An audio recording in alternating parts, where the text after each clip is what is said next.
नमस्कार साथियों, मैं Rohit Jaiswal MLM business expert एक बार फिर से आप सभी का स्वागत करता हूं। पिछले वीडियो में मैंने बताया था कि लोगों की एक एमएलएम कंपनी से क्या-क्या एक्सपेक्टेशन होती है या होनी चाहिए और ऐसी कौन सी एमएलएम कंपनी हो सकती है जो आपकी एक्सपेक्टेशन पे खरा उतर सकने का दम रखती है। लेकिन एक आम आदमी जिसे इस एमएलएम इंडस्ट्री के बारे में ज़्यादा अनुभव नहीं है, वो किस तरह से ये तय करे कि कौन सी एमएलएम कंपनी के साथ जुड़ना चाहिए या नहीं जुड़ना चाहिए। ऐसी कंपनियों की पहचान कैसे की जाए, इस वीडियो में उसी के बारे में बात करेंगे। लेकिन शुरू करने से पहले अगर आपने अभी तक हमारा चैनल सब्सक्राइब नहीं किया है तो प्लीज़ सब्सक्राइब कर लीजिए और साथ ही घंटी का बटन दबा दीजिए ताकि आपको एमएलएम बिजनेस से जुड़ी जानकारी मिलती रहे और आप इतने सक्षम और सक्रिय बन सकें कि कोई भी ऐरा गैरा कंपनी आपको चूना ना लगा सके। और साथ ही आपको नॉलेज इतनी हो कि आप खुद ये तय कर सके कि कौन सी कंपनी आपको अच्छी इनकम दे सकती है और आप एक स्टेबल और लॉन्ग टर्म कैरियर बना सकते हैं। अब आप लोग ध्यान से सुनिए और इस बार चूकिएगा नहीं। जब भी आपके सामने कोई नया एमएलएम बिजनेस प्लान आता है तो कौन कौन सी सावधानियां बरतनी है ये जान लीजिए। सबसे पहले ये चेक करिए कि कंपनी एमसीए यानी कि मिनिस्ट्री ऑफ कॉर्पोरेट अफेयर्स या आरओसी के साथ रजिस्टर्ड है या नहीं है। कंपनी भारत सरकार के नियमों का अनुसरण करने वाली कंपनी है या नहीं है, जिसे भारत सरकार द्वारा मान्यता भी प्राप्त होनी चाहिए। कंपनी अगर पूरी तरीके से भारतीय है तो अच्छी बात है, लेकिन अगर एक ये विदेशी कंपनी है तो अपने आसपास मौजूद किसी जानकार व्यक्ति से एक बार सलाह जरूर ले लीजिए। इसके अलावा कंपनी का business model generation business plan होना चाहिए। अगर बाइनरी नहीं है तो ज्यादा अच्छा है, क्योंकि बाइनरी प्लान को अवैध माना जाता है। जनरेशन प्लान में भी दो तरीके के प्लान होते हैं। एक होता है डिफरेंशियल का कमीशन देने वाली कंपनी और दूसरा होता है जो लेवल इनकम देती है। इसके बारे में भी हम एक विस्तृत वीडियो बनाएंगे आने वाले समय में। इसके बाद आप ये चेक करिए कि कंपनी का एटलीस्ट एक ऑफिस आपके शहर में जरूर होना चाहिए, भले ही वो फ्रेंचाइजी क्यों ना हो। कंपनी का अपना खुद का कोई ना कोई प्रोडक्ट या सर्विस जरूर होना चाहिए। इसके साथ ही ये भी चेक कर लीजिए कि कंपनी का अगर कोई प्रोडक्ट है तो क्या कंपनी का वो प्रोडक्ट उसकी खुद की मैन्युफैक्चरिंग है या किसी थर्ड पार्टी मैन्युफैक्चरर से कंपनी ने वो प्रोडक्ट लिया है और उसकी मार्केटिंग कर रहे हैं।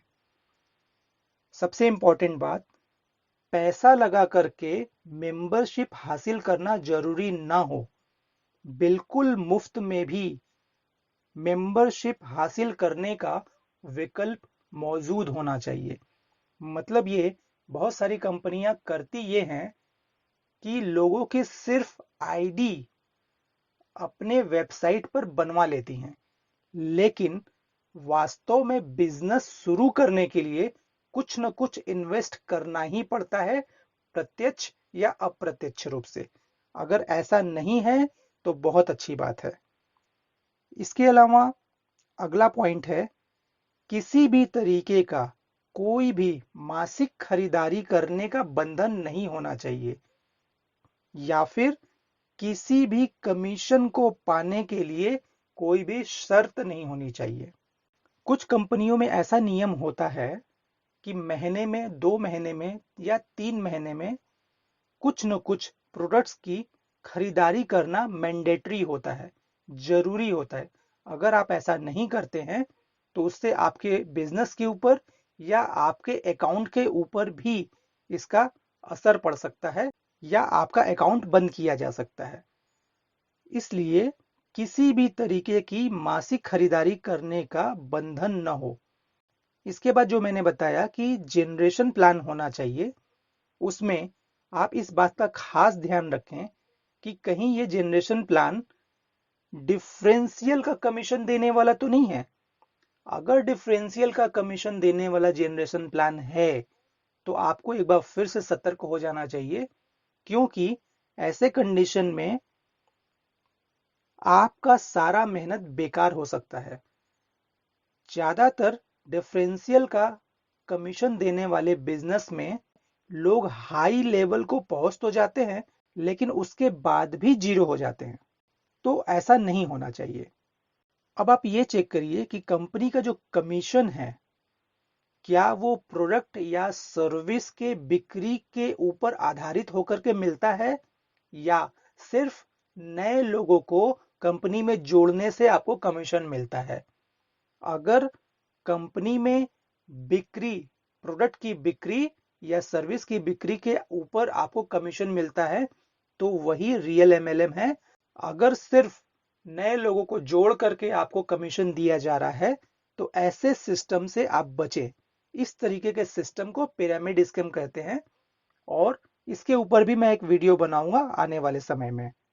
इसके अलावा जो भी मेंबर्स हैं या डिस्ट्रीब्यूटर्स हैं, उनकी जो भी समस्याएं हैं एमएलएम बिजनेस को लेकर के कंपनी से जुड़ने के बाद, भले ही वो प्लान को लेकर के हो, या उस कंपनी के प्रोडक्ट या सर्विसेज को लेकर के हो, या किसी और रिलेटेड समस्याओं के बारे में हो, जो भी कंपनी है उनके पास ऑनलाइन कस्टमर केयर की व्यवस्था मौजूद होनी चाहिए, ताकि किसी भी डिस्ट्रीब्यूटर या मेंबर की समस्याओं का समाधान करने के लिए उनके पास एक विकल्प मौजूद हो।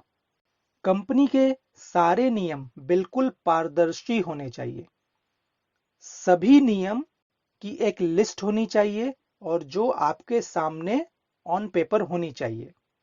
अगर कोई भी ऐसा नियम है जो हिडन है, तो आप सामने वाले से पहले ही पूछ लीजिए, क्या कंपनी में कोई हिडन कंडीशन, हिडन रूल है या नहीं है।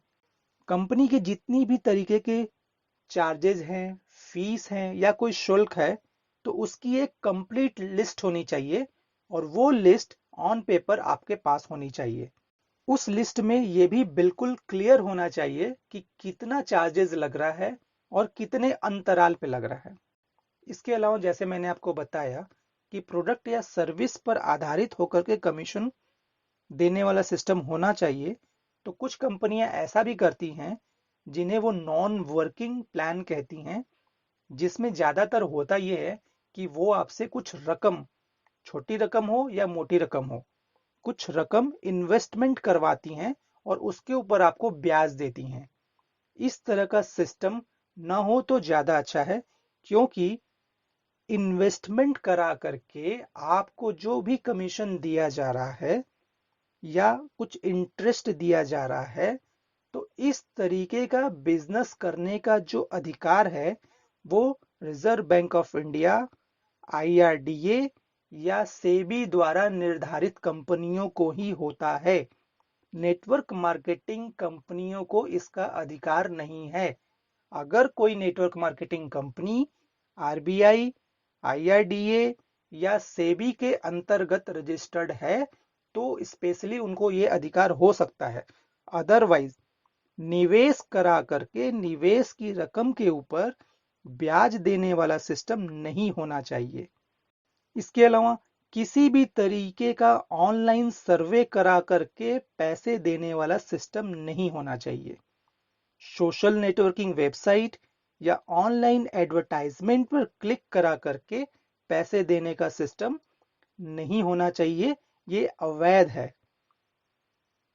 इसके अलावा सदस्यों या डिस्ट्रीब्यूटर्स द्वारा खरीदे गए उत्पाद अगर कंज्यूमर्स को पसंद नहीं आते हैं, तो उस उत्पाद को कंपनी को वापस करने का विकल्प मौजूद होना चाहिए, और पूरे पैसे वापस पाने की एक समय सीमा के अंदर आजादी होनी चाहिए।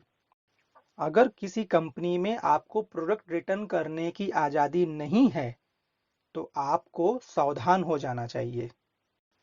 इन सभी बातों को ध्यान में रखते हुए भी जो प्रपोज्ड एमएलएम गाइडलाइंस है, यानी कि संभावित नेटवर्क मार्केटिंग कंपनियों की जो नीतियां हैं, उसको पालन करने वाली कंपनी होनी चाहिए।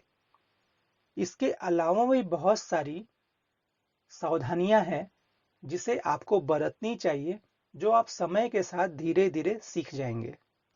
आज के वीडियो में बस इतना ही। धन्यवाद।